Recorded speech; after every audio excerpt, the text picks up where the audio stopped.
Hi, my name is Eduardo Romero, My name is Chris Avila. and this is Play Me a Story, a narrative-focused video game podcast. Today we are covering the first act of the 2018 PS4 Spider-Man game. Now, Chris, you're a big Spider-Man fan. I'm a big Spider-Man fan. Do I read all the comics? No. But I'm still a huge Spider-Man fan. He's been my childhood hero since, childhood. Yeah. I'm a very casual fan. He is one of my favorites. Yeah. A lot of that is because I was a kid when the Raimi movies came out in 2001. I love those movies. I still think Part 2 is one of the greatest superhero movies ever made. Oh, by far. And I did watch the cartoons too when I was a kid, of course. When this game was coming out, I just got a PSVR system. I pretty much only played VR for like a good year and a half, which was when it came out. So this isn't my first time playing it. But the last time I was playing it, I wasn't as engaged, you know? Ask anyone, and before this game came out, probably the best one is Spider-Man 2. Oh, yeah. This is just a leaps and bounds better upgrade to that game, just in every aspect of the way. It feels like a sequel to that game. It kind of specifically. Without a doubt, it does. Graphically, the web swinging, if it wasn't for that Spider-Man 2 game, the web swinging in Spider-Man 1 wouldn't be here. Or, not Spider-Man 1, the Spider-Man. The one we're playing, the one we're talking about today. Yeah. They got the guy who did the web swinging for Spider-Man 2 to play the game, and he was like, oh man.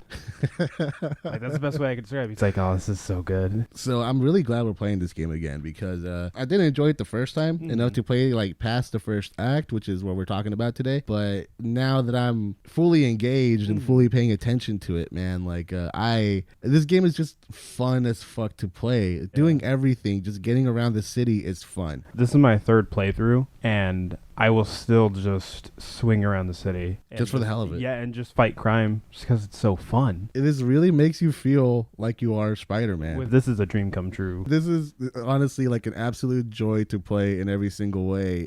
Except those mini games. Which ones? The science and engineering mini games. Even then, like it's still a little fun. I'm a very podcast gamer guy. That sort of passive shit. It's fun, you know? Okay. I don't mind it too much, but I can see how some people can be kind of annoyed by it. Yeah. Realizing that Insomniac of all people were doing a Spider-Man game, just knowing like the kind of crazy stuff that they came up with for like Ratchet and Clank for all those guns. Yeah. They're going to knock this out of the park without a doubt. One of the great things about this game is that it's an RPG in the sense that you really fucking feel like Spider-Man. Legit. You can change your suit at any time. You know, I grew up listening to punk rock, so my dude's like a punk rock. Spider-Punk right now. What about you? What's your favorite suit? I go back and forth between like the base one, the classic, and then the Last Stand one where he has like the leather jacket. I haven't seen that one yet. Oh, it's from like it's like an alternate timeline Peter Parker where he's like, I think he killed somebody and he's like, this is way easier, and he just starts killing people. Like he just starts killing the villains. Yeah, goes all Punisher on them. Pretty much, yeah. And the villains are just like, all right, we gotta kill Spider-Man. Yeah, well, not the villains, but the cops are like, okay, we can't trust Spider-Man anymore. But he just has like jeans, some boots, a leather jacket with the Spider-Man symbol on the front, and that's it.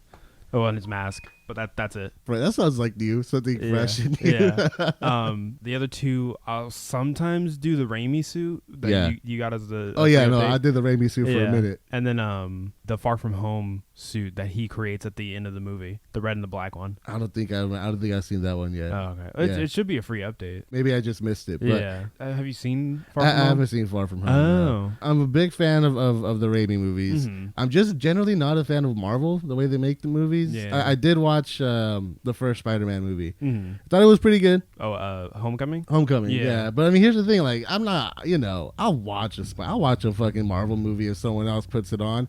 But you won't go like to the I don't theater. go out of my way to go see it. Yeah, like the way I saw Spider-Man was we were on a trip to Los Angeles and my brother put it on the DVD and I was like, cool. And I'm not going to lie, like I really did like Homecoming. I think, what's his name? Tom Holland. Tom Holland, yeah. I think he makes a really good Peter. He's a very good young Peter. Yeah. And that's the thing about Marissa Tomei is really hot. Yeah. Really well casted her as a hot aunt. Yeah, no, she came out in a Civil War and I was like, why is Aunt May so hot now? Yeah. Yeah, no, the thing about all the different like live action Spider-Man actors that we've got with like Tobey Maguire and then Andrew Garfield and Tom Holland, they all do really good jobs as separate versions of Peter. Like Peter throughout his life, I should say. Yeah. Because Tobey Maguire, he's adult Peter Parker. So he's dealing with the adult responsibilities, but he's also being Spider-Man. He's having fun with it. But he's dealing with the duality of it.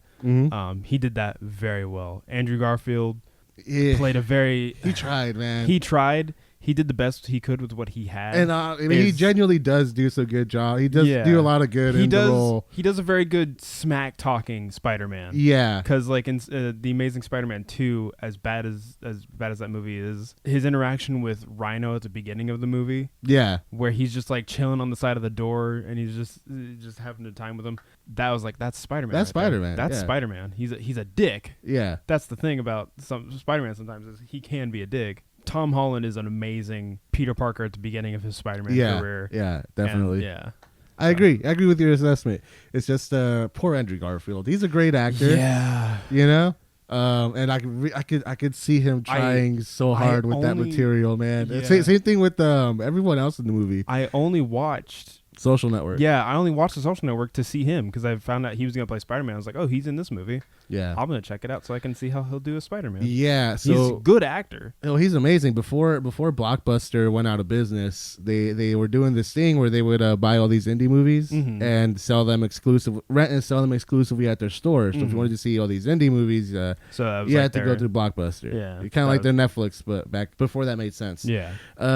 So one of the movies he snatched up was actually Andrew Garfield's first role as an actor in this movie called Boy A, where he plays this dude who when he was a little kid murdered another kid. Him and another child murdered this kid, but the other kid was sort of the leader, and he sort of manipulated him into killing the other kid. Yeah. And it's called Boy A because he's legally, you can't give him the name or say the name out loud. But it's about him. Once he turns 18, he's out in the real world, and nobody knows a secret about him. And then, you can kind of predict what that story is going to be about. But Andrew Garfield in that movie was amazing. It's an amazing movie that is hard to find now, I think. So I'm glad I watched it.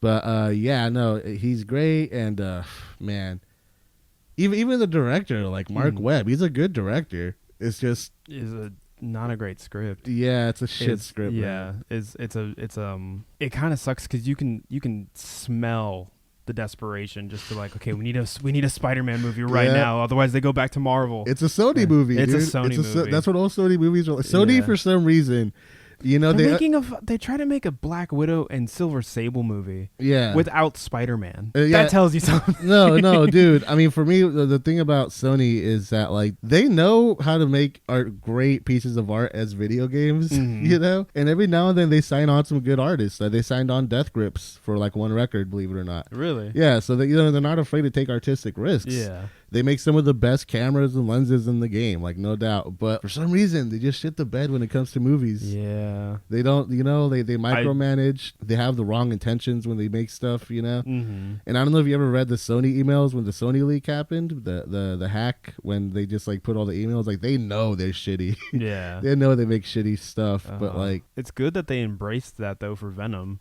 Because Venom, how do you feel about the Venom movie? I haven't seen it. Really quick. I haven't seen it actually, but I hear that it's different and it earned its right to exist. Yeah, and I hear Tom Hardy's great in it. Yeah, he's great. He is amazing. He does some like The Mask with Jim Carrey levels of like body comedy, physical, and it's just top notch. They realized what they had with Venom, which is just this really out of this world goofy kind of comic book story. This is that is the most comic book movie that exists. Yeah, I heard it's really wacky. It's really wacky, better than it ever deserved to be. Yeah, that's exactly what everybody says about it, man. Yeah. I want to see it. I should check it out someday. My memories of Spider-Man are very, very much tied to the Raimi movies, and I do like stuff that came after. But sort of starting to get into this game specifically, this feels like the Raimi movie. Because it sort of takes place in the same time in Peter Parker's life as it does in the movie, college, maybe a little later in college, but I think he's in the game he has graduated college. Okay, so he's in post-grad. Yeah. And just like the look of the game, when I think of Raimi's movie, it has a very warm look to it. It has like almost very a lot of yellows, a lot of like fall colors, and a lot of like warm that. colors. Yeah, exactly. And this game definitely has that same vibe, and so like it felt like I was playing through Raimi's Spider-Man, which as a fan of it was a great way to get me into it. There's a lot of love for the IP that is Spider-Man. in this game. One of the backpacks that you can collect has like a piece of Mysterio's helmet orb. Right. And then another one's like the one little grain of sand that has Sandman's soul. Right, yeah, I saw and that. And it's like very Black Mirror. Yeah, okay. That's you can get it down to a single grain. That's kind of cool. The gloves that like he finds, he's like, oh, this is from my first fight with Electro, and it's like, this is the stuff that like made me like, oh, I should get my suit insulated. Jeez, they put a lot of love to this. But the thing specific though I want to talk about is you find a drawing, like one, it's just a kid's drawing of Spider-Man that I'm pretty sure every Spider-Man fan at one point has had a bad Spider-Man drawing. Oh, I'm sure, yeah, myself included. But he's like, oh, this kid gave it to me after I found his balloon. That's something you do in Spider-Man 2. Oh, shit. Yeah. Oh, wow, you're right. Yeah, that's just like randomly you'll just hear a kid, my balloon, and you'll go get the balloon. I remember because that kind of got on my nerves. Yeah. Holy shit, you're right. That's cool. Like, dude, the first time I played the game and I found that, I was like, that's a Spider-Man 2 reference. And then we'll get to it in a little bit, but there's the whole train sequence. It might be a Raimi universe kind of tie-in. Tonally, this game sort of definitely has that Raimi vibe, where it's a very good balance of the goofiness, the sort of campiness. You know, I really like J.J. Jonas as an Alex Jones type conspiracy. Yeah, like I love that he's a podcaster in this universe. It's little tiny bits of world building. Yeah. The game does really well. Like with this podcast, because I pause what I'm listening to. I just want to hear it because it's funny. The open world, the whole New York thing, man. You know, it definitely just feels so right. I think right is the best way to put it. Like, this feels like a perfect playground for this character and like nobody else. You know, nobody else can work like with the sort of design of this world. I mean, they tried with Batman. Even then, it's like you said, it doesn't feel right necessarily. Yeah, because all the combat is so vertical. Yeah. When you're Batman, you can glide around everywhere, but also you're gliding. You're not like shooting up in the air. You're not like suspending yourself in the air. Right. Yeah. But I mean, one of the things that I really enjoyed was, you know, I don't know much about New York. I've never been there. I know that it's like I know there's like separate boroughs and stuff like that. There's variations in the height, right? Because like when you're in Midtown in Manhattan and you're amongst all those skyscrapers, you can fly around. You can do all these crazy impressive. You can take all these crazy giant epic drops. Can dive for like a good couple seconds, 30-45 seconds easy. Yeah, and that's fun. But then also like you have the flatter parts of the map, especially like around like Central Park, which the docks, exactly, which, you know, if this game was lazier or stuff like that wouldn't be as fun. But throughout the gameplay mechanics, like the point launch and the quick turns, dude, you know, like all those stuff, like all that stuff, it just makes it's yeah, chef's kiss. Exactly, because I heard somebody saying that a fun gameplay can be thought like on a formulaic thing as how many meaningful choices are you making like per minute. You know, and this game with the layout, which is a very intuitive layout, but it's also expressive in the sense that like you have a lot of different ways that you can move available to you at all times, and it's all just like really quick to get to. The sort of traversal and the open world and the gameplay and the combat are just so perfectly tied together.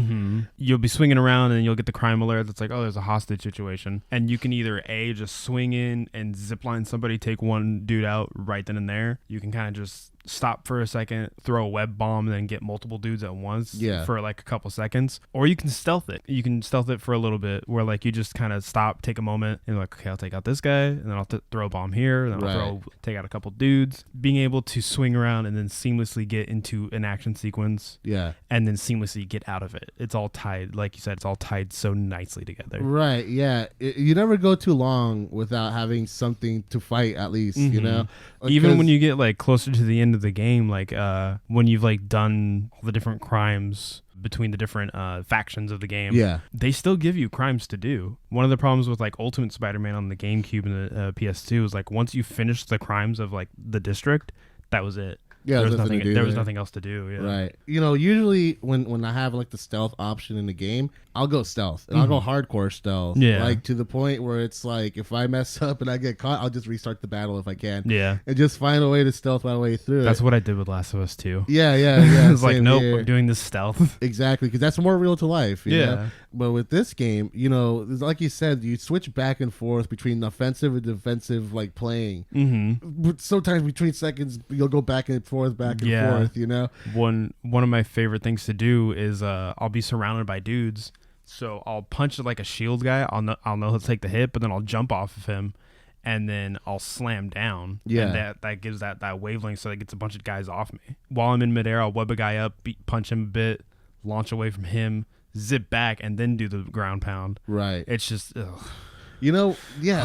No, the best thing about it, dude, is that it makes you want to do everything. Yeah. Usually, you know, I'm the kind of person that like once I settle like my loadout, once I have like my favorite armor and all that, I don't deviate from that path very often. But with this game, I look forward to getting a new combo. I look forward to trying it, and it so quickly builds like this long vocabulary of shit in me that it's very expressive in the sense that like you're actually like in combat with someone.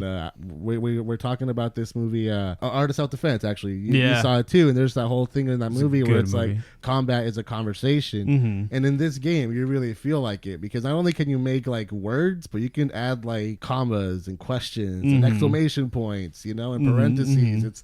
It's like this big building thing, and it's just an absolute joy to play in all aspects. I've heard that as the game goes on, it kind of like draws out a little bit. Like only in the first act in where I'm at, I love it. I can't get enough of it, man. Same, dude. Even though, it does get a little bit drawn out, I feel like it's less that it gets drawn out. It's because you get more and more people to fight, and they get more abilities. And as you progress in the game, you'll see what I mean. And you should be already seeing the second faction and what they can. Yeah. So like what they are able to do. It's like, oh, the punch isn't just a punch anymore. There's a wavelength that I have to think about that too. Right. 1 to 10, where are you right now with this game? I mean, you played it a few times, so you know where you're at. I know where I'm at, dude. It's a solid 9.8. It's a 9.8, just short of a 10 to you. I think the only reason that it'd be a 10 is, or that it's not a 10 is like, man, I can't even think of a reason why it's not a 10. Maybe just because it doesn't feel right to say 10 on it. Yeah, it feels like it's wrong to give something like a perfect score, even though it's very deserving of the perfect. Because like then if I just get the same thing, then it's diminutive. I feel like if it's a one-off, like I think Ghost of Tsushima is going to be a one-off, that could possibly be a 10 out of 10. I see. But like with Spider-Man, I think that's why it's not a 10. It's because I want more. You know, and also more is coming. So and I know more is coming. And you know that as good as this is, they're going to reiterate on this in some big ways. Yeah. So I feel you. Yeah, man, this is a solid 9. This is just like you. I really can't, just like my gut doesn't tell me to say 10. Yeah. So, but I really can't rationalize it. Yeah. But we're going to go ahead and go into the summary of the first act of the game. So if you haven't at least beaten the first act, which you get a trophy for, I'm not going to spoil where that point is, but it takes place in a cemetery. So you at least been to a cemetery in this game. It is someone's origin story. Yes, it is, exactly. There's a lot of origin stories going on in this game. Where we're at right now, I've beaten the game twice now. I'm on my third playthrough. Ed has you still haven't beaten the first game? I haven't beaten the first game, but I played it. Okay. Yeah. All right. Yeah. So yeah, going into the actual story here, I know that things get a lot more complicated, as the story goes on, just from what I've heard people tell me. But in the first act, it's so small. It's so simple. It's very small. Yeah. It's legit just a day in the life of Peter being Spider-Man. Yeah. And it actually even kind of starts off like a Hollywood movie, Yeah. Like slacker sleeps in accidentally, wakes up to some bad news. Yeah. Then you have your pop rock music in the background while you see the montage of him getting ready. Yeah. I don't know how you feel about that song. What song is it? It's I'm Alive by, I believe, the Jets. For it being set to that montage of like Peter getting ready to being Spider-Man. Oh no, it works. It works. Yeah, and then it totally as works. it like when it continues for a little bit as you're swinging through the city. It doesn't just feel like you're Spider-Man. It feels like you're in a Spider-Man movie. It feels like it's edited like that, and it really starts off in this big cinematic way. In the first mission, you're basically on your way to stop Fisk, who is about to get away with some sensitive data, right? Yeah. Basic setup to the game is Peter's been Spider-Man for 8 years, so he's been looking forward to taking Fisk down because he's known how Fisk is, or who he is behind closed doors. There's just a raid going on the Fisk Tower, and you just on your way. It's like, oh, this is the big takedown. This is it. We got all the evidence we need.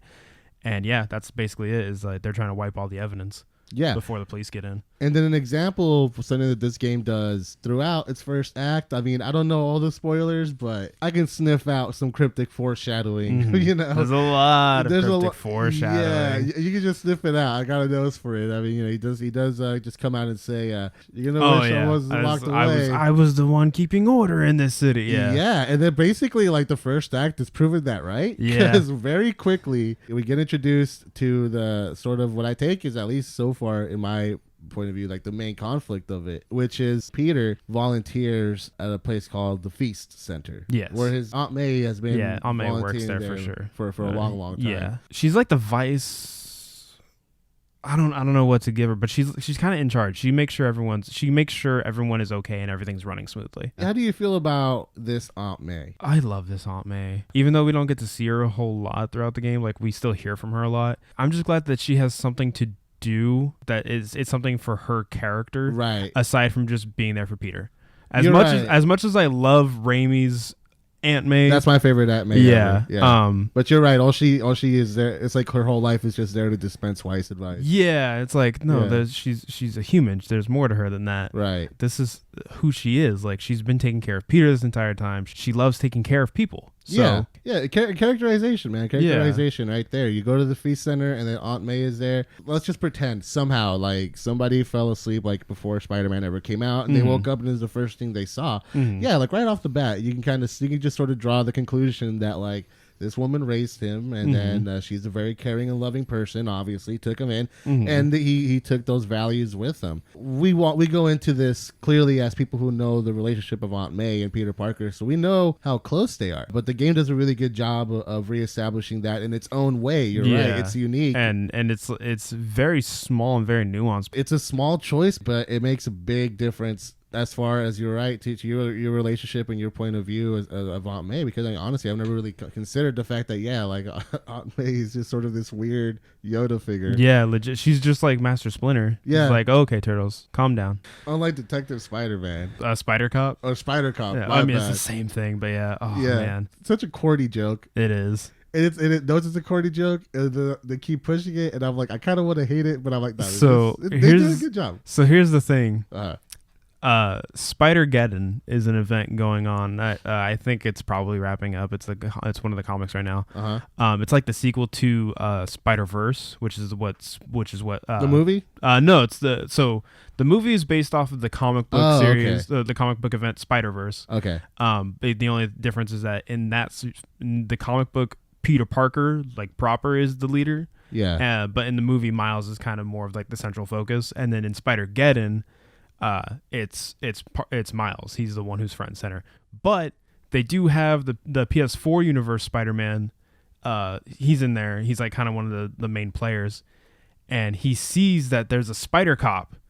There's a universe where Spider-Man is a Spider Cop, and he's like, I've never been more happy in this moment. That's great. So yeah. So Spider Cop exists. Yeah, I like that. It's great. It's canon now. And there's some cosplays out there. All the cosplays I've seen are amazing. I'm just gonna put this out there. Do not confirm nor deny. But it'd be great if there was a Spider Cop costume. I'm just saying, don't confirm or deny. Yeah, I was about to say you've told me not to confirm nor deny. Okay, we take down Fisk, and we on your way to going to Fisk though. Yeah, you get a call. From at this point you don't know who it is, but it's your boss. Yeah, this Peter Parker has a proper job. Oh, I love this so much because it's like they understand who Peter is. Yeah, he's not just Spider-Man, and then like every once in a while he doesn't wear the mask. He's a scientist proper, right. And that's kind of one of the things I liked about the Sam Raimi's touched on it a little bit. That's what I really liked about the Mark Webb movies, the Amazing Spider-Man movies, because you see Peter make his web shooters. That's true, yeah. And like think about like the chemistry behind it all. But then in Homecoming, that's one of the touches I loved about Homecoming is that he makes his webbing. There's a bit at the beginning of the movie where he's like in school and he's like doodling in his notebook. He's like, improved web fluid chemistry. Formula. Yeah. And then like, I don't know how he does it, but like, in chemistry class, he just like whips it up really quick in like a little mason jar. Yeah. It's amazing. He's made his web shooters. He made everything. And then Tony came along. He's like, all right, I'm going to give you an upgrade. That's kind of one of the things he kind of got an easy out. But yeah, no, they're touching more and more on his like scientific nature. So I don't know if this is controversial or not, but I prefer just organic web shooters. They're kind of cool. I do. I'm not gonna lie. I understand. And I mean, go ahead. I understand that like having him make it himself gives him like characterization. Mm-hmm. But I don't know. Like he's Spider-Man. He has webs. Yeah. And then, like that is one of the things I liked about Raimi is even though it wasn't a central focus, they still made it a part of him. He's like, oh yeah, I'm gonna write a paper on Dr. Octavius's particle collider thing. Yeah, so his MacGuffin. His plot device. Yeah, the plot device. Yeah, we meet Dr. Octavius. Mm-hmm. He's Spider-Man's boss. They're working on automated prosthetics. They're relying on research grants and stuff like that, and as things go for Peter Parker, they ain't going all that well. They ain't going that great. Dr. Octavius, he hasn't necessarily rushed some stuff, but he's kind of missed some things. That stops the actuator, like that stops like a proper movement of the prosthetic. So Peter kind of goes in and fixes it up. Then there's a power shortage and there's a fire, and then the grant commission's like, you guys aren't looking too hot. Right. We might revoke this. Oh, no, actually the problem is they are looking too hot. Yeah. It does a really good job of foreshadowing Dr. Octavius, because when this game came out, I knew he was going to be in the game. Yeah. I did not realize he was going to be so closely tied to Peter. Yeah, because him and Peter have a very father-son relationship. Yeah, because if you look around the office, you'll find like pictures and stuff of like Peter interned for Octavius while he was in college. Right. And like he basically... Octavius basically helped get him the job. Yeah. You see pictures of them. Like at his graduation. Yeah. Working together. Dr. Octavius teaching him how to ride a bike. Mm-hmm. And all that shit, Wait, for real? Oh, that's I was about to say, I was like, wait, what? Did I miss that one? Very father-son. At the beginning, I think he knows for sure that he's like, oh, Peter Spider-Man. He's like, I don't want to confirm it. Yeah, I want him to confirm it. I'm just going to say that he makes his gear. No, but I think it's like a plausible deniability kind of a thing. I can see that. Peter Parker is kind of known as like the eternal fuck up. Like the whole crutch of his character is that despite how much he can do for the city, he can't get his shit together. Yeah, legit. Like it's boiled down to the Parker luck, and I identify with him a lot because like he's chronically late. Even Octavius is like, oh man, he's so smart, but he's always fucking late. Yeah. So I kind of identify with that a bit. But yeah, no, like he's great as Spider-Man. Except for like to people who think he's a menace and like that he's the cause of like why so many costume criminals are showing up. Right. But yeah, as Peter Parker, his relationships could use some work. He's Spider-Man. You got to give him credit. Yeah. He's got a whole fucking city to worry about. Yeah, exactly. When you got people like fucking Fisk and Shocker, like you got some fucking big Shocker. Fish. I really like how Shocker is just kind of seen as like this loser. Yeah. He's just such a goober. And he's somebody's bitch at the end of the day. He's somebody's bitch, yeah. He's always someone's errand boy. I fought him twice already. You fight him twice in the first act, which is another surprise. And that's thing, it, by the way. That's it. Yeah, you're done You with never them? see him again. What a fucking loser. Yeah. So, to summarize, finish with Fisk. You go visit Octavius. Shit gets kind of wonky. Mm-hmm. You go back to Feast. You celebrate May's birthday. Yeah, May's. Yeah, is it May's birthday? I think it's May's birthday. Is her birthday like anniversary of how many years she's been working? Yeah, no, that's what it is. Yeah. It's her anniversary for how many years she's been working at Feast. And then you get a call basically saying that, oh, someone's fucking up downtown. It's Shocker. Right. So, and then you find out as you're chasing him, he's working for somebody else. Because, like, you just got out of prison. What are you doing, bud? Why is this the first thing you do? And he says some stuff, some choice words, and he's like, oh, I got to do it for this guy. But then, and then he breaks out again. But that's after the demons. So that chase sequence, it's just like swinging through the city. Yeah. But it's fun. Definitely. And again, like all the choices you have, like, okay, I'm going to run on the side of the building. As soon as I hit the corner, I'll hit circle, zip around, or I'll just swing in between the buildings perfectly and then web zip, or I'll just do a cannonball. If you pay attention to where your web goes, and you fiddle with the camera as well as like the it's always attached to something. Yeah, it's always attached to something, but you can get it down to a science. Mm-hmm. You can swing perfectly. Again, this is your third playthrough. This is my third playthrough. And you're playing on like ultra hard. So you're really digging into like the nuances of this game. Yeah, even when it gets down to the combat, like you said, it was like, oh, this is a sentence, but there's also like commas and exclamation points and question marks and parentheses. I will be punching a dude, a brute will come up and throw a fist at me. I'll dodge it really quick, web him up because I have that ability. So he's stopped for a bit, and I'll go back to punching the first dude. Yeah. It's amazing. Sometimes I don't even have to do that. Right. You have so much freedom with the combat, and it's so crazy because like all that stuff you just said, all that chain of thought, all the things that you have to like consider, you don't even feel it when you're playing it. Yeah, no, it's just like boom, boom, boom. That's the amazing thing. It becomes so instinctive. The better, like it takes a second to get a handle on. Yeah. But once you have it, dude, yeah, it's a thing of beauty. It's an art form. It's way better than Batman. We wouldn't have this Spider-Man, I don't think, without Batman Arkham Asylum, but this system works better for Spider-Man. Arkham Asylum walked so that Spider-Man can fucking web sling. Yeah, no, legit. No, because I mean, it does have a lot of Arkham things, like the vision, the little spider vision, the detective vision. Yeah, you have your great quick gameplay, you have your stealth and all that, your gadgets and shit. No, this is definitely just Arkham Asylum with Spider-Man. Yeah. But you're right. And I mean, they did try it with like the Amazing Spider-Man games. Yeah, but I didn't play those. Neither did I. Yeah. I wanted to play the Amazing Spider-Man 2 because they had Carnage in there. Yeah. But no, it works so like they fine-tuned it for this game, and it's honed to a razor's edge. Do you know about how like rare Amazing Spider-Man Part 2 is now? I've been looking for it. No, like that game is worth money. Like if you find a copy, you can get some real money off that. I think I found it at GameStop once for like even a pre-owned PS3 copy of Amazing Spider-Man 2 is like still $30-$40. Yeah. Yeah, I don't understand it. Something about like, from what I understand, they put the game out and then somebody found out that their artwork was in there and it broke their copyright. And then the movie didn't do so hot, so the game didn't do so hot. So instead of reprinting a new version of the game or whatever, for some reason they couldn't like patch it out or something either. And also this is like the PS3 360 era, so like not a lot of people were it's the very tail end of it all. Yeah, so they weren't doing a lot of downloading of games back then. There was a lot of it was still disc based. Yeah, but yeah, like for some reason they couldn't just patch it out, so instead of reprinting the game, spending all the money, they just whatever. No. Yeah. All right. So that's why it's so rare. They pulled back all the copies. Oh shit. Okay. It didn't sell all that well either. I think it only sold like 30,000 copies. So it's only possible. It wasn't that hot. But like I was really interested in it because they brought in Kraven, they brought in Carnage, they brought in a whole slew of like Spider-Man villains that we haven't seen in the movies. Favorites. Yeah, that we haven't seen in the movies yet. No, this is the first Spider-Man game I played since Spider-Man 2, but on the GameCube. Oh, I was a PS2 kid. Oh, yeah. GameCube, PS2. Yeah, that era basically. Yeah, I've always been a Sony Nintendo kid. Yeah, same. I've had Xboxes before, but they just don't stick to me. I did have an Xbox 360, but I bought it from my friend, and then I took it to that same friend's house, and then I just left it there. And I never cared about it ever again. I had a 360, but then Metal Gear Solid 4 came out, and then the price went down, so I was like, I'm just going to sell my 360 and buy this. Some of my other favorite YouTubers have been talking about how Metal Gear Solid 4 is some people's first Metal Gear Solid. Is that the same? Is that your case? No. Okay. I'm a long time Metal Gear Solid. Here's shameful admission though. I never played the first one. I never beat the first one. Oh, okay. But I played everyone else. Yeah. All the other ones. I was about to say, it's like, what? How does that feel? Is Metal Gear Solid? Dude, 4? no, I don't even know. Like, how do you sit through those cutscenes? Like, bro, if you're not a Metal Gear fan, I like and it's your first Metal Gear game. Yeah, I really like Metal Gear Solid 4. Don't get me wrong. I think it's a great game.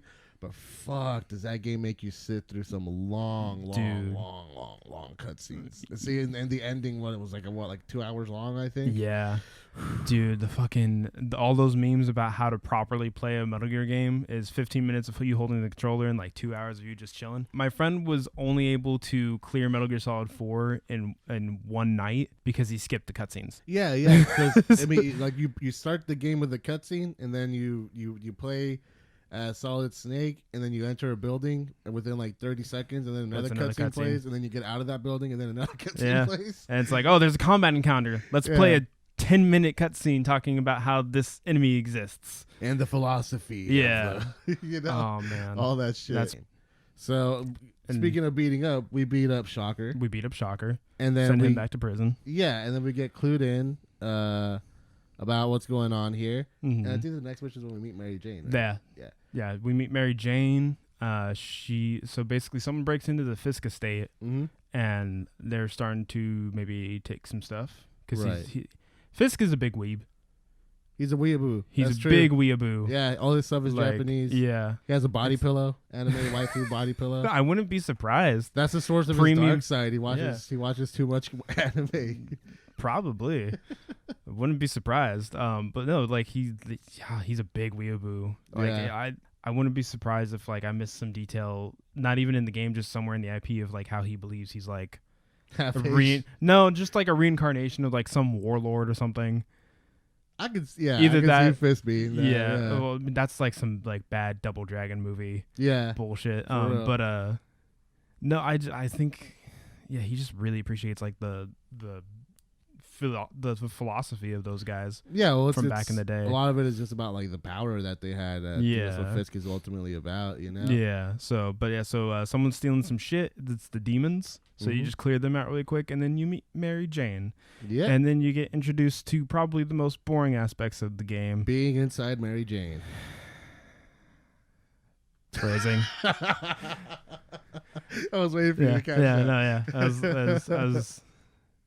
I was just pausing for dramatic effect, but I just wanted to do an Archer phrasing. Yeah. But yeah, so it's not necessarily that like being Mary Jane herself is boring, is that she just gets regulated to the boring aspects of the game. Yeah. Just like, because for most of the time it's just, okay, let me watch this cutscene with Mary Jane. Let me follow this plot point. Let me take these pictures. And that's it. You've played this game a few times. Yeah. Does it ultimately add anything in the end? So there's one bit in the game, because I mean you've played as him. You play as Miles a couple times too. There's a section in Act 3. Okay. That's really fun. Uh-huh. But it still kind of has that like, let's follow the path kind of a thing. I see. But again, just the spectacle of what's going on is really fun. Okay. But yeah, that's about it. With like playing as Mary Jane, it's like, it's mercifully short. Like, it's very short moments. They telegraph it. They're like, oh, I got here 15 minutes ago, and Yeah. it does feel like it just takes 15 minutes to get through. Legit, yeah. It's always that and they do a good job. It's like, you're only gonna play this a little bit. It's fine.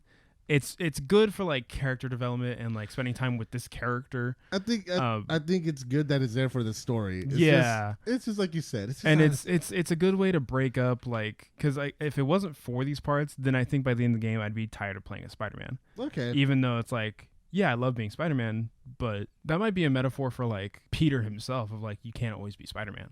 Right. So yeah, you know. yeah, there you go. It works on the character. Yeah, so I mean, the only downside is that again, it's very plot point, like follow the path kind of a thing. So that's the only downside, really, is that it's kind of boring and it's kind of just follow the leader kind of a thing. Yeah. Where as opposed to like playing a Spider-Man, you have so much freedom. Yeah, exactly. So. Yeah, but you know, I get why it's there for the story. Yeah. You know, whatever. I'm not mad at it. I'm not like, oh fuck. Yeah. Exactly. You know, but I have worse time with those like DNA matching sequence. Yeah, there you go. Games. Those I'm not too big a fan of those. Yeah, those are the bits I'm like, I'm glad they're there for like Peter being a scientist. That's about it though. Yeah. But yeah, go on ahead. No, yeah. So we meet Mary Jane, and we go through this thing, this mission where we find this mask that we eventually ask Mr. Lee. But we also understand that they're long broken up, and they're still sort of amicable. But you know, it's Peter and Mary Jane. They're always gonna want to. They're always gonna be attracted to each other. Yeah. And so, how do you feel about Mary Jane's portrayal in this game? This one, just like the choice to me with Aunt May, I like her being like a tough as nails kind of journalist. Where because again, she's working for the Daily Bugle as the photographer instead of Peter, which again, just a smart choice to make. Because Peter has done photography before; that was a part of his life, but now he's making strides in the science community. He's doing really well, as Spider-Man. You could also infer that she got into like photography through Peter. Yeah, too, you know? yeah, but yeah, no, she's. I like that she's driven and she's always like, I'm always after, like, I want to figure this out. Like she's her own like detective kind of. She's not just the girl. Yeah, exactly. You know? Like how Aunt May isn't just the wise old caretaker. Yeah. Mary Jane is not just a girl to be one. Right, exactly. At the end of the day, yeah. Yeah, I will say this, that like their sort of awkwardness, because I'm guessing they're like early 20s, right? Early mid-20s. Early mid-20s, 23, 24. 23, 24. Yeah. That's what and you know, that's what 23, 24-year-olds, that's exactly what they act like. As a 25-year-old who feels like he's still 23. Yeah. I can, Yeah, no, definitely. There's at that age, I had that person in my life that just was always there. probably shouldn't be there. We probably should move on. Well, I mean, that was us. Peter and Mary Jane, or Peter, Mary and Jane. Yeah. I don't know if there's Gwen Stacy in this situation or not, but So they've commented that they never said that she was dead in this universe, but she's not shown up in the game. Okay. That I'll just straight out say she's not in the game. Yeah. So we see them kind of in this spot where they're not together, but they clearly want to be together. They want to do that stuff. And, but they recognize the obstacles that are in the way that are kind of immovable. Yeah. No, as long as he's Spider-Man, he's gonna have those problems. It's the Batman and the Dark Knight issue. Yeah. The city might not need Batman, but you'll always need Batman. It's yeah. like the city might not need Spider-Man, but you'll always be Spider-Man. So yeah. Well, I mean, we're gonna break apart the character a little bit. I mean, given how much like being Spider-Man has ruined his life, if he stops being Spider-Man, what was it all for? Yeah. Legit. But like. He's the only. Again, it's with great power comes great responsibility. Yeah. So if he's not going to do it, if he's the only one who can do it, and he can't, and he won't, who else will? Right. So yeah. So we meet Mary Jane. They make plans to meet later on. Have some dinner together. And then Shocker comes back out of prison. Shocker comes back up, but not before we get a nice little cameo. From Stan Lee. Oh man, I should have expected it. Yeah, because at this point in the time, he was still with us when the game first released. Right, but again, right. I should have expected it. It's like it's a big Spider-Man game. He's in every Marvel thing right now. Why wouldn't he? Right? Yeah. So, but again, just really nice. Yeah. Really nice little bit. Even though I'm not the biggest Marvel fan, I love Stan Lee. I think Stan Lee's a fucking legend, and it's weird because I played the game before. I knew he was there, but like it's been so long since I played it that when I saw him, I was like, oh shit, it's Stan Lee. Yeah, seeing Stan Lee is always a treat, you know, and absolutely. I've always rooted for you guys. He says that. You two were always my favorite couple. Yeah. Rest in peace, Stan Lee. Yeah, rest in peace, Stan Lee. We catch back up with Shocker, where Shocker tries to have some sort of like little excuse, like some sort of thing, right? Like he tries to like appeal to Spider-Man. Where he's being forced to do this against his will. Right. If he doesn't do it, he'll kill him. Mm-hmm. Yeah. And this is kind of where we started noticing a problem with the boss fights here. They're all very similar. Yeah, this is a lot like just kind of dodge and then hit him a few times. Yeah, dodge, hit him, web him up, zoom in. Oh, here come all the other guys. Yeah. So. Well, not every game is perfect. No, yeah, and at least, they're all the same. But at least so far, they've been visually interesting to watch. Yeah. I hate QuickTime events, so I turned them off. And I just get to sit back and watch this shit, dude. Yeah. And it looks great. Yeah. That's one of the bits that I like the most is the QuickTime events. Even though again, they're kind of annoying, and it's like if you make a slight error, it'll fuck up. But the thing for me is that like they're always meant to be visually interesting, but most games they don't like direct the button press to like where your eye is supposed to be. Yeah. So like here's this amazing thing, and then your eye gets drawn over here, and then you have to refocus, and then At least with this, I just get to watch it. There's a bit that we're coming up to pretty soon, but yeah. I'll talk about it then when it's a QuickTime event. Oh yeah, okay, yeah. I know what you're talking about. Yeah, right. But yeah, so then after that, you fight him in a bank, and then you capture him again. Yeah, he's just that much of a goober. We haven't even talked about Yuri yet. Oh yeah, let's talk about Yuri. I love Yuri. Is she a big character in the comic books? Because this is my first introduction. As to her. Far as I know, she might be one of the people that Peter tries to talk to during the whole Superior Spider-Man kind of a thing. Okay, I'm not sure though. Yeah, but yeah, no, I love her. She's such a great foil to Peter because she's kind of like no nonsense. Yeah, she's no nonsense. Like she'll crack a joke every once in a while, but then Peter will run off of it for a little bit too long. She's like, right, okay, I'm done. Just go away. So, but yeah, no, I love Yuri so much. To me, it's something about this being a video game. In cinema, you have to use shorthand, to sort of tell big things. I could see why Raimi had to make Aunt May simple. I can understand why Mary Jane is simple in those movies because it's just shorthand. It's not about them. But with this game, because you are sort of experiencing it, there really is no excuse to have a flat character or an unexplored character when you have this sort of thing, and it makes everything feel more alive, more real. It makes the stakes higher. Like, so you go back to the laboratory. Yeah. This is when we introduce another character, Norman Osborn, who is a rival of Dr. Octavius, clearly, and he's also the mayor of New York. He's the Donald Trump of the game, but he's competent. Right. Because he runs his own science company. I think he's just one of those dudes who's arrogant. He's like, yeah, I know everything. I know enough that I can have people do my shit. Right. And somehow he's the mayor. Yeah. So I feel like he's the Donald Trump of the Spider-Man universe. I could see but that. Again, competent. So he comes in. We understand that him and Octavius don't have a very good relationship, but Harry and Peter are friends. So, and again, very first act, he's clearly setting up a big thing going on here. But as far as I know, that's it, right? As far as that mission goes, you just show up, he plays. Yeah, no, everything gets pulled, and Octavius is like, hey, man, if you want to go find a better job because I can't pay you anymore. Right. And Peter's like, but I ain't about the cheddar. Like, I joined you for your mind. Like, I joined you for you. Like, yeah. I'm tied. Like, I'm as dedicated to this as you are. Right. So, and I mean, yeah, and he's definitely, it's something that he's good at too. Yeah. So, So, and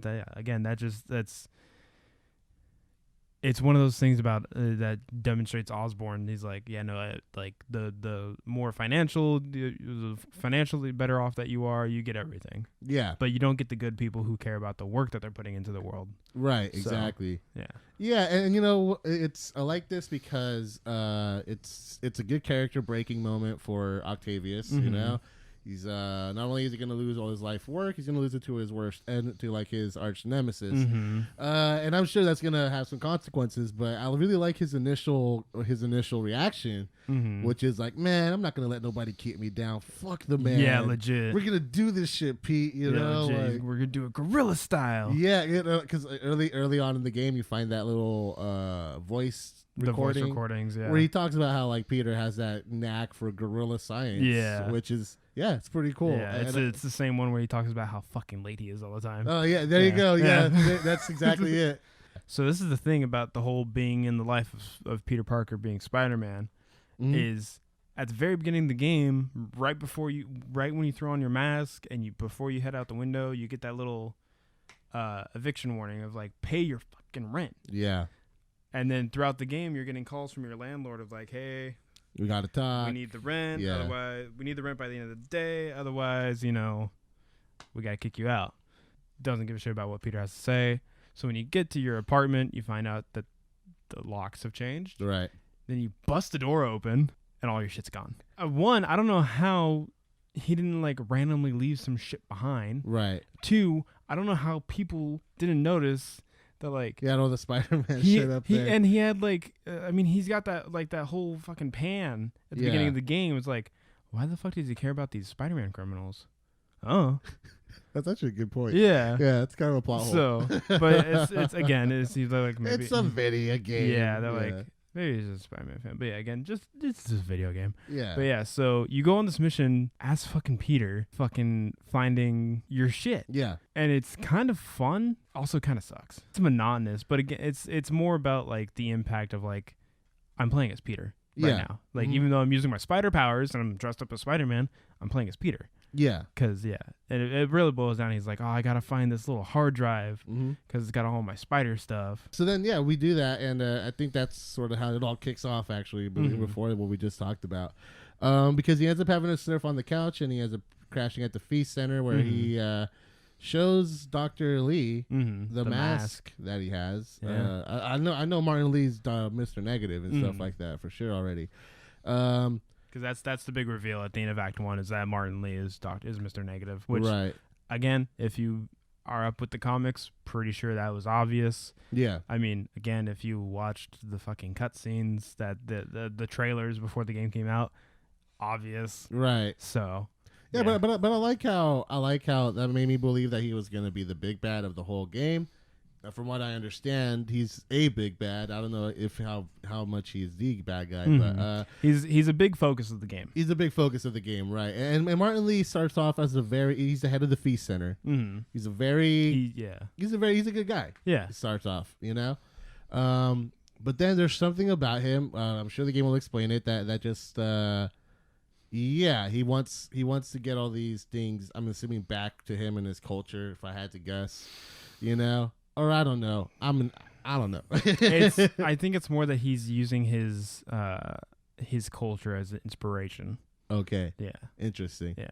All right. So. Yeah, so the audience kind of understands that Martin is, I think at this point even it sort of cryptically foreshadows, I'm going to be gone for I don't know how long. Yeah. And he's like very like dreamlike about like the feast center. Yeah. Because he tells May to take care of it, and it represents the very best part of him. And it's something that he's going to leave behind. Yeah, he's very cryptic about it all. Even when Peter first gives him the mask, he's like, you should maybe stay away from this. And then Peter's like, why? And he's just like, I can't tell you. Yeah. You're getting involved with some very serious people. Yeah. How serious are they? I can't tell you. Yeah. It's like, okay, how is that not overt? You telling me you're the bad guy. Right. So then Yuri gets a tip that somebody at one of the docks that Fisk owns has been moving art pieces around. And we are introduced to Mr. Jefferson Davis, the father, cool cop man, father of Miles Morales. Yeah, he's a really cool mellow cop. He really is. Yeah, I love how he's like, well, like when you clear the dock area, he comes up and he's like, so a vigilante can't just like barge into a place and look for stuff. Well, a cop. He's like, well, and then he's like, neither can a cop. It's a good thing I brought a warrant. Yeah. So yeah, he's like, I think he doesn't even want to admit it, but he has so much fun being on that line between like, I'm a cop, I got to follow the rules, but I really want to help Spider-Man. Yeah.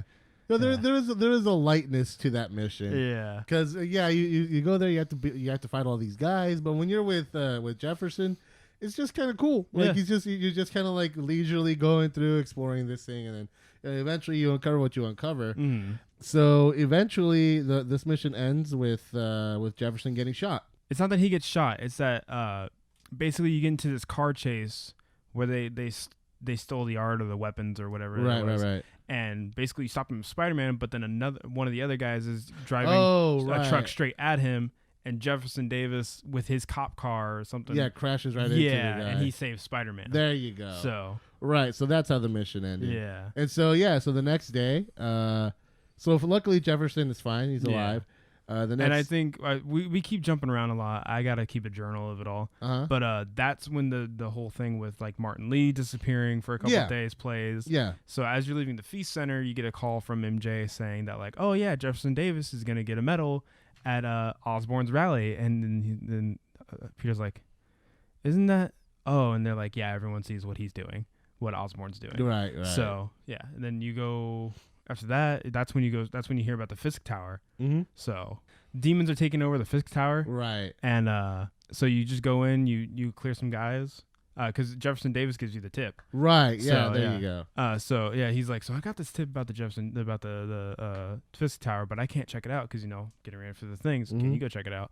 So yeah, you go in, you clear the guys, you find out that they're trying to make a move on Fisk's territory, and you get a call, or like one of the dudes gets a call from Fisk. You steal his phone. You talk to Fisk really quick, and then he's like, "Hey, who are the leader of the demons? You're fucking Wilson Fisk. Yeah, there you go. should know." He's like, "Keep my guys alive. Maybe I'll tell you." Yeah. So you save his guys really quick. Demons make a run for it. They fuck up the city with fucking basically a bowling like ball, a wrecking ball, attached to the fucking helicopter.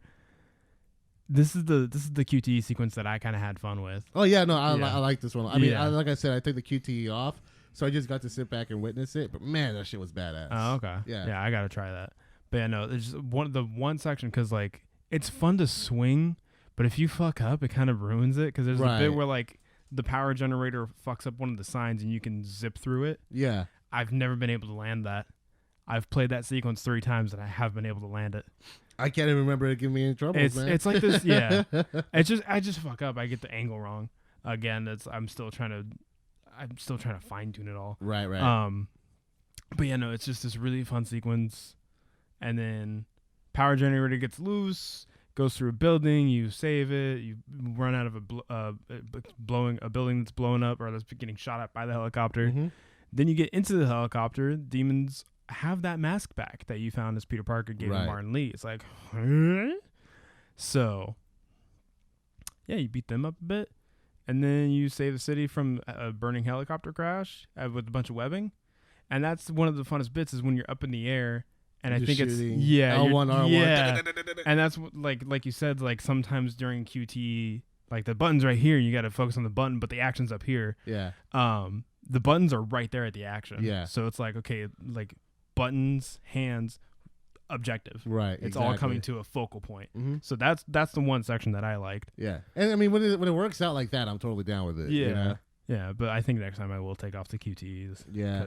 If I play it again. Oh, dude, it was just it was crazy to witness. Because, I mean, when we play a QTE, you're focused on the action you're supposed to focus on. Yeah. When you can actually, like, take apart the whole thing and you see exactly all the work, all the animation that's going on, it's like, whoa.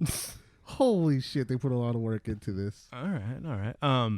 What about QTEs, just really quick aside, when you're doing like the little crime missions where like there was an accident and you have to like jump off. Oh no, yeah, you still have to do stuff like that. Oh, okay. But I mean, you know, but it's like whatever. Yeah, big main cutscene QTEs. Yeah, you don't have to fuck with that. Oh, okay, yeah. Cool. All right. No, but, yeah. So after this badass cutscene, we get to play as Miles Morales. Mm-hmm. So yeah, so you play as Miles. Well, you don't. I don't think you necessarily play as Miles yet, right?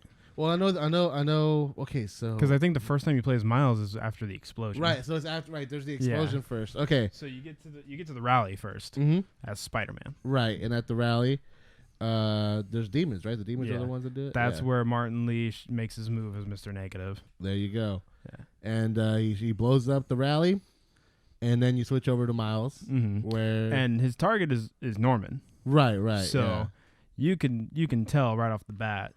He's got some beef with Norman. Mm-hmm. So, just going to leave that there where it's at.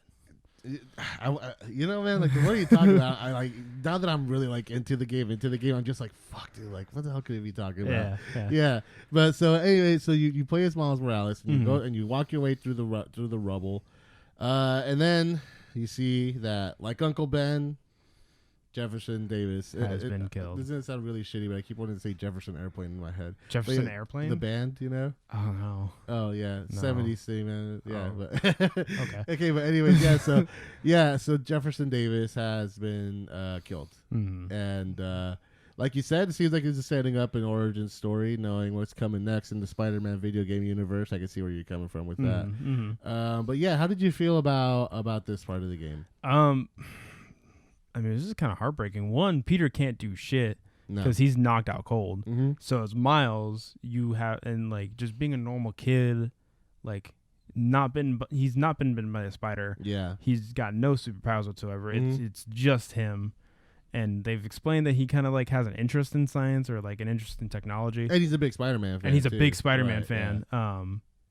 Yeah, it's heartbreaking because you gotta leave your mom there, or like your mom runs off to go find your dad. Yeah, and then you have to save her, and then you're like, okay, now I'm gonna go save dad. So you're this scared little kid. Oops, cool. You're this scared kid running through this rubble of New York after a bomb had gone off. Right, and you're trying to find your dad, and you're so scared, but you're also surrounded by these dudes who will kill you on sight. Right, exactly. Like, they have no remorse whatsoever, and it's fucking hilarious crawling around, like, the rubble and, like, platforming on beams, because, like, you're right above someone's head, and they don't notice you. That's true. Yeah, it's like... Video game shit, bro. Yeah, very video game shit. So, but then, so you get up to your dad, and you find out that, unfortunately, he's died in the explosion, and... only thing that saves Miles is plot. Yeah. Because he's about to get shot and Martin Lee's just like, let it go. Let it go. Yeah. It's like, we're done here. We've done what we needed to do. Very convenient. Very convenient timing. Yeah. But then, that's when we get the big reveal that he's not been named yet, but Mr. Negative is Martin Lee. Right. And it's very easy to notify him. He has the exact same characteristics. It's just the color palette swaps. Yeah. So, but yeah. Yeah, pretty much. And then after that, we go through the closing of Act 1, which is Jefferson's funeral. Mm-hmm. So I was playing through this, and, I understand, for you, Miles Davis has been a long time, part of the comic book universe. I'm sure you've known about him. Interesting enough, if I remember correctly, and if my facts are in straight, he was actually created when Donald Glover Right, yeah, yeah, auditioned for Peter Parker. I remember for that. I think it was either for Amazing Spider-Man. Yeah, it was for Amazing Spider-Man. Yeah, because I remember everybody wanted him to be it, or at least audition, and he didn't do it. And yeah, that's true. But then they were like, wait, why isn't there a black Spider-Man? So then they made Miles Morales, he's a black and Cuban, something like that. I think so. Yeah, but yeah, so yeah, but so he took over for as the main Spider-Man in like the Ultimate line of comics, which was like a separate universe after that Peter Parker had died. Right. So that's why in the Spider-Verse movie, when Peter Parker died, Miles was there to take over. That's that universe. So, yeah. Well, here's the thing. That's 2 out of 3 major outings for Miles Morales. So whenever Miles shows up, that universe is Peter. Yeah, doesn't have a whole lot of time left. I understand. Yeah, I figured that. So when we get to the end of the game, I have so many theories about how the proper sequel, because I know the Miles Morales game isn't necessarily a sequel, but it's like its own standalone thing. Yeah, it's like, a weird thing. Yeah, it's like how Uncharted: The Lost Legacy is an Uncharted 5. I have so many theories about how Spider-Man 2 is going to play out. Interesting. So many different ideas. Yeah. But yeah, because I think they're setting up. I don't want to talk about it. Yeah. We'll talk about it at the end of the game. But yeah, so fuck, what was I saying? Yeah, so he took over in the Ultimate Comics, and then he's been the proper Spider-Man for that universe. But then another event happened where like all universes basically collided. Yeah, and now he is just his own Spider-Man in a separate borough of New York, basically. Okay, so. Yeah, no, well, I mean, I only mentioned that because, like I said, for you've been with the guy for a long time. Yeah. It was a weird way to end Act 1 for me, as someone who only really knows Spider-Man as, like, Peter Parker. Mm-hmm. I liked Into the Spider-Verse a lot. I like that character. But like I said, to me, Spider-Man is Peter Parker. Yeah. So to me, it was kind of a weird, emotionally, it was just sort of a weird way to end Act 1. I mean, don't get me wrong. Everything is wrapped up correctly, and I'm sure this is like you said, it's going to pay off in the end somehow. It will, but it does. Yeah, I don't know. It was the Act 1 is a little. It's like a little loosey goosey. Yeah. Yeah. Well, and I feel like that's the only way you could an act where the basic point of the act is to like set up the next act. It's like a slice of life kind of thing. Yeah, I get what you're saying, but that makes me think the other way though. That it's like. I mean, I understand this is probably just something that does happen. Like, it's happened a few times to Peter Parker throughout this 8 years of Spider-Man. I understand that. But it's just, to me, it's diverting attention from Peter Parker. It's the Peter Parker Spider-Man.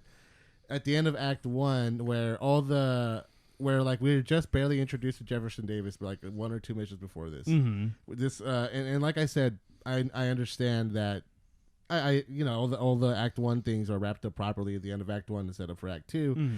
It's just, I don't know. It felt a little limp to me. That's just me, though. I understand for the longtime fans. How did that Act 1 work for you? So the unfortunate thing is, even though I know about like Miles's comic book origin, mm-hmm. I haven't read one of his comics. Unfortunately, I've been wanting to, especially when Spider-Verse was coming out. Mm-hmm. I was like, okay, I really want to know like his comic book origin, but it's just the thing about comics, it's an expensive hobby to keep up with. Yeah, and you have such finite financial and time and space. Right. I have so many comic books already. Right. I have there's a comic. One of my favorite comics from Image Comics is just called Saga. Mm-hmm. It's amazing. But it's up to 9 volumes to the trade paperbacks, right? And I have those, and they take up a lot of space. Mm-hmm. So yeah, those are fat fucking usually. Yeah, fat fucking books. They're about like that then, but once you get them all together, it's like that big all together. Yeah, so and again, like if you want to get like I do, if I like a comic book, I'll get like issue number 1, and if I keep liking it, like if I like what I read, I'll get up to issue number 6, and at that point I'm like, okay, I'll get the trade paperbacks. Right. But that one takes time for it to like get out. By that time you're far behind, and they're just expensive. They're like $16-20 a pop. A comic book? No. For the trade paperback, But I mean, even comic books. I thought comics were like $4 or $5 a pop. They are $4 or $5 a pop, but like if you're going to buy like 4 or 5 of them. Because I remember when I was a kid, they were like $2. Yeah. I remember my brothers. They're like they're about your age, if not a little bit older. Because I know How old are you again? I'm 32. Oh, okay. No, my brothers are 40. Okay, yeah, so they're way older. Yeah, my bad. Mm. I just had the idea that they're still in their 30s. Yeah. But no, I remember they had their comic book collection. It was like 75 cents for them. Yeah. Or like $1 or something. Yeah. Yeah. So that's actually one of the comic books that I remember is it was this big special event. I forgot what issue it was, but it's Spider-Man and Venom. Right. They're fighting, and it's like supposed to be their final the final confrontation. Kind of, yeah. But I think it was more of like their final confrontation of like them being hard opposed to each other. I see. Because the whole thing is that like, oh, we find out Peter Parker's parents are actually alive. Yeah. And Venom has fucking kidnapped them and is holding them hostage. So Peter has to go and save them, but he can't like reveal to them that he's Spider-Man. Right. And then yeah, fucking. That's later a on. whole fucking. That's a whole fucking thing. It gets. You want to figure out how it gets stupider? Sure. Do you want to take a guess as to how it gets stupider? From what I've heard, I don't know. It's a comic book, man. It could really go anywhere. You kind of really blew my mind with Spider-Man bursting out of a dead spider. So he finds out that his parents, who have been actually alive this entire time, were those androids created in the image of his parents.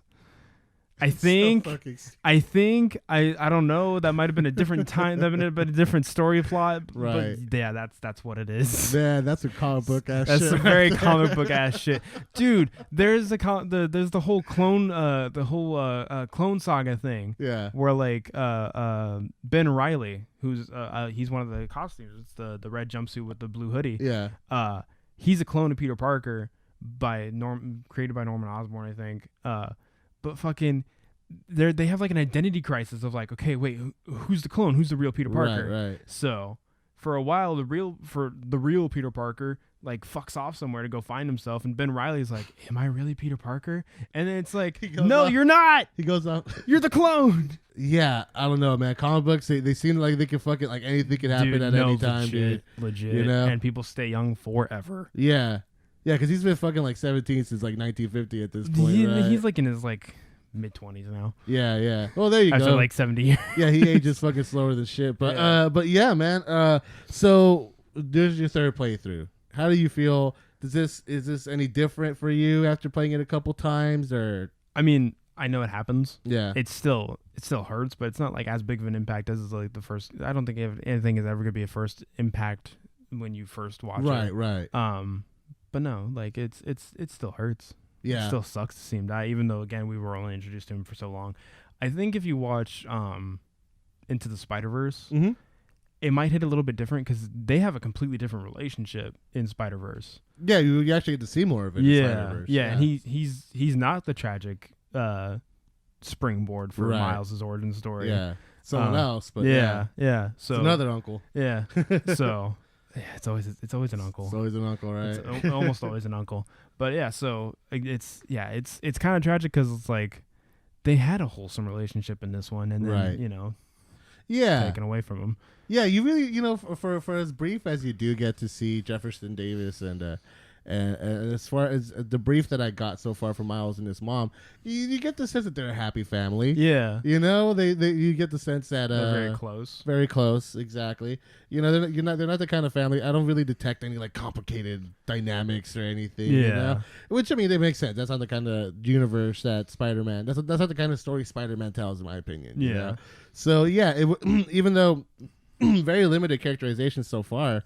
Even though I didn't really personally feel too bad, I did feel bad for somebody losing a father who clearly loved his family very much. So it was effective. I mean, I will say this that this time playing through this game, now that I'm actually fully engaged and fully like paying attention to it, man. I love the shit out of it. I love the utter shit out of it. Just really quick, I remember my youngest brother Robert. He loves Spider-Man. It's his favorite superhero. And last year, or like a year or two ago, he went to Taiwan with his girlfriend for a few weeks. So he asked me to house sit, and I was playing Spider-Man over there. And when he came, I was still there and I was still playing. So like I let him play, and like I said, he's a big Spider-Man fan. So like my brother was like, "Whoa, dude, holy shit, man!" And so I was like, you know what, man? If you want, I'll leave my PlayStation here. You can just like whatever, like play it up, bro. Yeah. And he was like, "Oh, bro, I can't believe it!" And like every single time I went to his house, he would be playing Spider-Man. And I went there with my brother Edward, and we were we were just telling him about the game, and he was watching it, and he ended up playing the game. He ended up buying it like that same day. So it was just funny because I introduced my brothers into this game, and they loved it. They absolutely loved it, and I was just like, "That's pretty fun." Yeah. You Are know? are they big gamers or? They like to play games. Okay. They're not casual gamers, but they're not like hardcore gamers. So they're parents, you know. Yeah, it makes sense. But yeah, dude, it was just kind of funny. Now I totally get why they love this game and why there's so like I think my brother Edward, I don't know if he's got the platinum on it, but I know for sure he has 100%. He never does that for a video game. Yeah, dude. So, well, that's the thing is it's not that it's easy to get 100%. It's that it's just so fun, right? That you want to get the 100%, which are the best kinds of games to platinum. Yeah, and I mean, like, don't get me wrong, there aren't like insane trophies of like get perfect everything ever all the time. Yeah, and it's like if you fuck up once, you got to restart the whole playthrough, and it's just, yeah, I don't want to plat Red Dead. Just let me get through the story. Yeah, let me have some fun online. I'll be okay. Yeah. But yeah, no, it's just this is one of the games I don't want to platinum because I'm right there for the main game. I'm 2 hidden trophies away. Do it, man. I'm gonna look it up. Yeah, because I have to. That's what else is there to spoil? You played everything. Yeah, about it, right? yeah. But no, and then the one trophy that I need to get for because you have separate trophy branches for Spider-Man. You have the base game, then all the DLC, the new game plus, and then the DLC. But I've almost completed all the DLC. Oh well, you don't need to do the DLC to get the platinum. You just need the base. No, game. yeah. But I want to get just because I want to get that DLC. Yeah. I just need to go through the districts on the third DLC and then do all the crime. Yeah. But yeah, it's fun. It's such a fun game. It's so much freedom. Yeah, I can't go on. I can't stop talking about how much freedom you get. Yeah, because it's so fun. No, yeah, dude, this game kicks total ass. I can't come back. I can't wait to come back here and talk about it and see where this story goes, man. Because I really, because I mean, it's loosey goose. It's a very loose first act, so it does feel a little closed. But from what I understand, it gets tighter. But also no shit gets really fucking blown up before it gets tighter again. And this game blows up real good. I'm so glad that they did the Sinister Six. That's all I'm gonna say. Oh, so the Sinister Six is in this shit. Yeah. Well, I mean, you kind of get that lineup. Yeah, that's true. At the beginning of the game when they're like, by the way, Shocker's or Martin Lee is now, or well, no, you're not Martin Lee, but Shocker's in prison. You get that lineup of or Kingpin's in prison. So you got that lineup of Kingpin, Shocker. No, not Shocker. I know Vulture's in it. Kingpin, Vulture, because the 6 that are there: Kingpin, Vulture, Scorpion, Rhino, Electro. And then I think I think it is Shocker. Yeah. They're not the Sinister Six, right? But most of those members are. Yeah, but there's 6 of them, and they're very sinister. Yes. I dig it though, man. No, yeah, man. I Hazardous Hexagon. The Hazardous Hexagon. I like that. Hazardous Hexagon. That's the fucking DC version right there. Pretty much, yeah. Yeah, man, but I really enjoyed this game. I can't wait to keep playing it. Yeah. I'm super excited for that Miles Morales to hit when the PS5 drops. Oh, yeah, we're going to cover that when it comes out for sure. Yeah. Well, once we got to get PS5s first. But yeah. That might be a bit, but yeah. But yeah, man. But so that's going to be our coverage of Act 1 of Spider-Man on PS4. So once again, we are part of the Pop Counterculture family. That is Mandatory Cinema, our movie review show, Arts and Craft Beer, our interview show, and Talking Shit with Angie and Ed. Be sure to check out our YouTube channel, our SoundCloud. We are on Twitter, Instagram, and Facebook. So check us out on there also. Other than all that, I've been Ed. I've been Chris. And you've been awesome. Thank you. Thank you, guys.